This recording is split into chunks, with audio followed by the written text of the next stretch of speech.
Bakit ba mahalaga ang Mayo 1? Ito lang naman ang buwan kung saan tayo pwede sumalok ng unang ulan sa Mayo o yung tinatawag na Agua de Mayo. Akin na po itong naitampok sa aking mga nakaraang video ukol sa Agua de Mayo.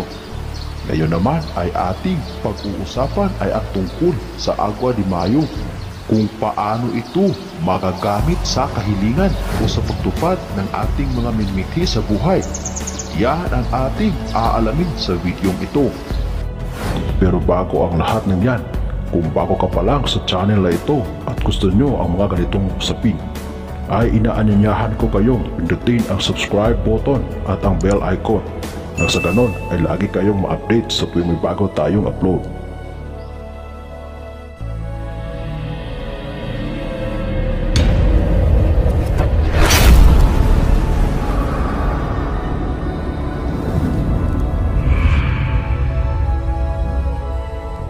Ito po ang ating mga ihahanda sa ating gagawing ritual ukol sa kahilingan gamit ang Agua de Mayo.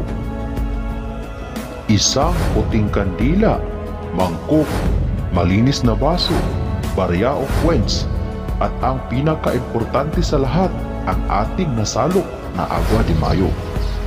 Gawin lamang ito sa lugar na tahimik o yung walang makagambala sa iyo at magawa mo ito ng maayos. Ilagay sa baso ang iyong naipong Agua de Mayo o yung tubig ulan. At sunod, sindihan mo ang kandila at ilagay ito sa tabi ng mangkok. At dahan-dahan mong ibuhos ang Agua de Mayo sa mangkok. At habang binubuhos mo ito ay manalangin ka muna ng may pasasalamat.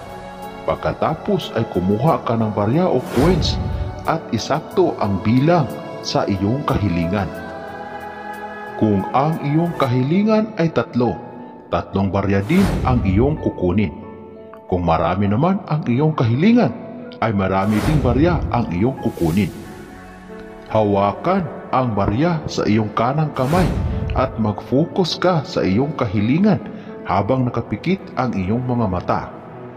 Pagkatapos ay ilagay na ang barya sa mangkok na may Agua de Mayo o tubig ulan sa Mayo.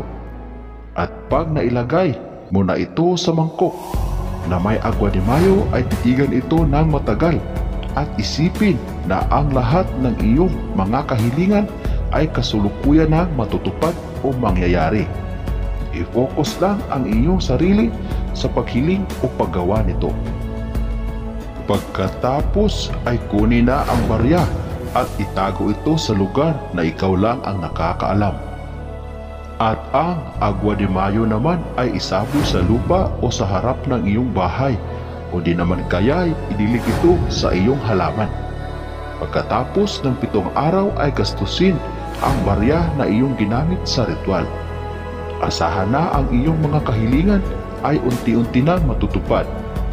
Yan po ang ritual ukol sa kahilingan gamit ang ating Agua de Mayo.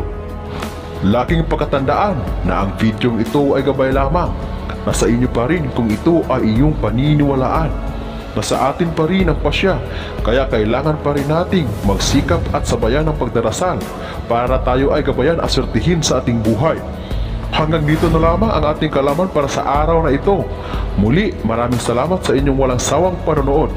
God bless us all.